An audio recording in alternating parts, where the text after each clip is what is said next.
What we do here is essential. It's urgent. We're at this inflection point.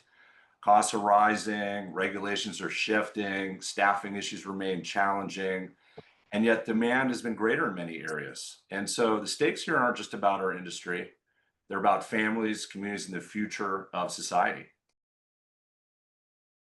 We're seeing with ARPA and the end of federal stabilization funds have kind of worsened financial strain for many folks. We see this childcare cliff with the expiration of pandemic era federal funding. And so there's a lot of funding uncertainty in many states as there's been delays or cut grants for private childcare. And I believe only about 25% of states have significant investment in ongoing support for private childcare post COVID. Operating in a city like, for example, like Seattle, and name many other cities across the country, where minimum wage is constantly raising, right? We do have to adjust our tuition to that. So that's been a little bit of a balance between billing that to your client and making the costs work as well, because you are raising your wages and you don't want to be at minimum wage. You want to pay your teachers more than minimum wage, right? You want to be competitive. You want to offer health insurance, PTO. So that's where it's been a little bit of a challenge.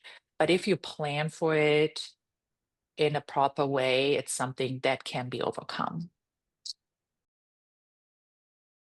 In mid 2025, I think 68% of childcare leaders cited hiring and retaining staff as their top issue. And we're seeing about 40% in some markets.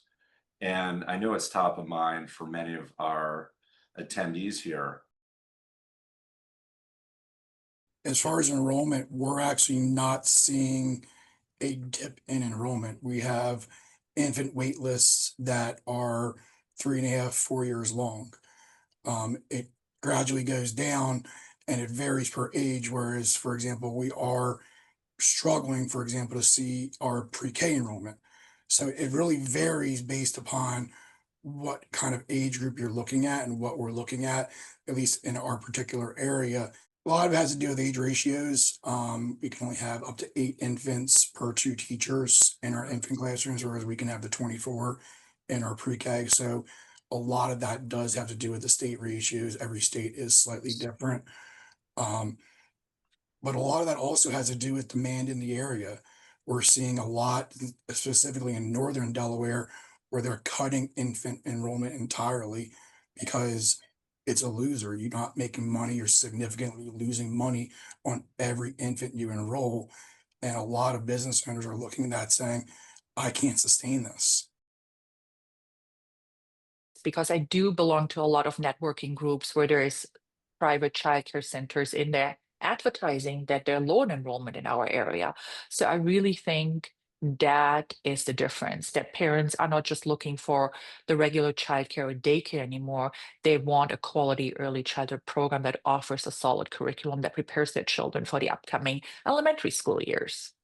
Quality, that's the word Yeah. that I love. Quality, quality, quality. Yeah. And we focus on quality over quantity, and that's what's been sustaining us for a lot of things.